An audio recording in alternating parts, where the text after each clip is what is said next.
everyone, welcome back, and in today's video we're going to be looking at my last game that I played in the US Open. Now, going to this game, if you remember, I had 6 out of 8, so this is a fantastic score, so I'm expecting a very strong opponent in the last round, and indeed I get Grandmaster Simen Kanin, and he has a 2570 rating, but his actual USCF rating was I think the highest in the tournament with 2686. Now the reason he's playing a measly player like me is because he did unfortunately blunder in his last game, when he was on 5.5 out of 7. So he does get to play me now, so let's see how the game goes. We get e4, e5, I'm white here, and we get a Ruy Lopez, and we just play some more theory, and eventually we get to this point, after a few more book moves, where he castles, and I play knight b to d2. Now, I'm not scared of knight g4 here, because my plan was to play bishop g5, attacking the queen, and now if the queen moves, the idea is I can play h3, and now no matter where the knight goes, I can take the knight and double the pawns, and additionally, I can reroute my knight to this f5 square. Now, Garry Kasparov once said that a knight on f5 is worth at least a pawn.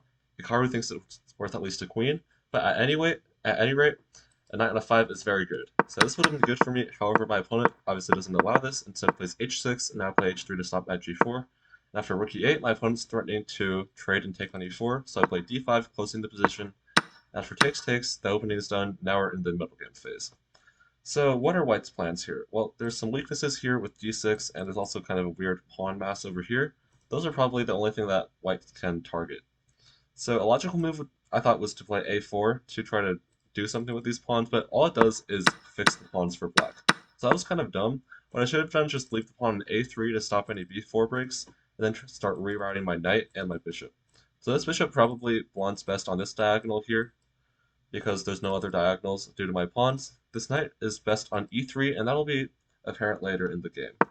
So I play a4, takes, and now my rook, the rook that I try to kick, just goes to f8, which is a better square, because it supports this f5 break. And that would kind of just undermine these pawns here. So I put bishop back to go to the diagonal, knight g6, rerouting to f4, knight f1, and now I have a choice between e3 and g3. I choose g3 in the game to kind of stop knight h5. However, knight e3 would have been best because we'll see later in the game. So we play queen e2, knight h7 is trying to get to g5 to trade this knight. Take. Now black opens the h file, bishop d3, knight f4, and bishop f1. Now black gets this knight on f4, which is worth a lot because it's going to be very annoying and it's hard to get rid of. So g6, good move to play king g7 and rook h8, putting the rook on the open file. Now I'll play rook a3, and it looks like I'm just trying to get play on the queen side. However, one of my ideas is c4 in the future to swing the rook across and try to defend or even attack.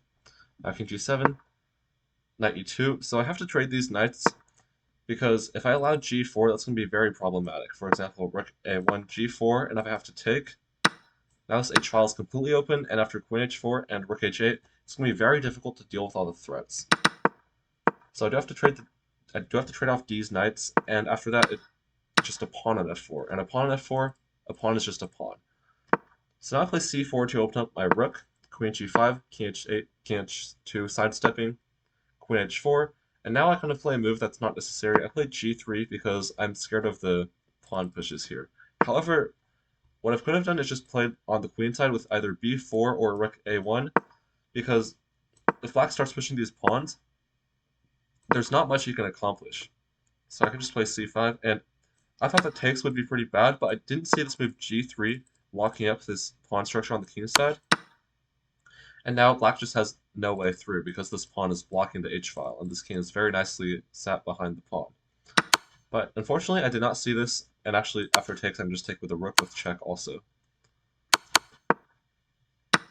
So I did see this, and also g3 check, I can just take and then move the king either to h1 or g1, doesn't really matter. And now I can even aim for this pawn here. However, I overestimated this attack, mainly partially because my opponent was a grandmaster, but you should really just look at the position from an objective standpoint instead of evaluating based on who your opponent is.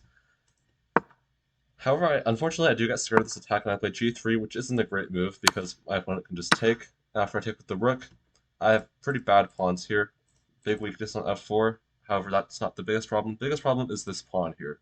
And that becomes apparent after bishop d7, queen b4.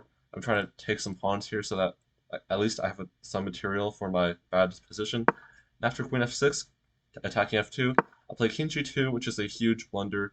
Well, it was already a pretty bad position, but this just makes it a lot worse. This blunders bishop takes h3, which wins a pawn. Now the reason it wins a pawn is because if I take, the rook takes, and then queen to f3 check. This is very nasty because wherever the king goes, rook to h8 is going to deliver a checkmate on h1.